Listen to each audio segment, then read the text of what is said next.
Yeah. I also think it's interesting because in popular media today, there are a lot of shows that explore mental health Yes. in both positive and negative lights. And I think a more realistic approach. Some off the top of my head, like I can think of Ted Lasso. I know there was that big show, 13 Reasons Why, Yes. and some are toxic, some are not. Mm-hmm. But I think in media, at least, there was this idea of like a shrink, and going to the psychologist was this super dramatic thing where like everything was like a huge breakthrough, and it was very dramatic when you're watching it on like TV or in a movie. But real life, like most therapy is pretty routine. You're not crying every time you show up to the therapy session. Yeah. And I will say that, I don't know if you saw the show Shrink, that one was really good. Oh, Shrinking. Is this the one on Apple TV, Shrinking? Yeah. Oh, yeah. So Me and my good. girlfriend love it. It's awesome. But we're talking about like the media. I have a love-hate relationship with social media.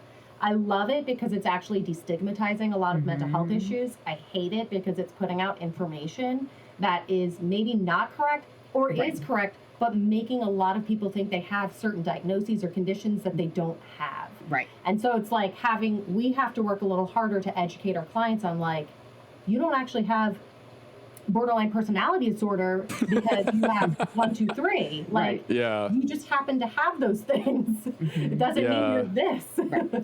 Or throwing around terms that everybody's a narcissist and things toxic and things like that, which is very beneficial to understand negative things to be looking for. But I think a lot of the social media is labeling, and I think that that's also a really difficult thing for older adults to think about too, is like not wanting a label, where I think in the younger generation they're searching sometimes for a label, and that's unhealthy in and of itself. But the older generations don't want a label. I'm fine, I'm okay, I don't have anything wrong with me.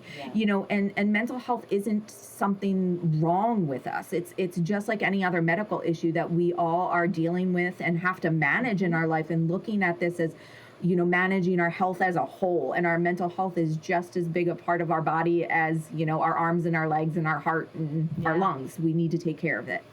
Yeah, absolutely.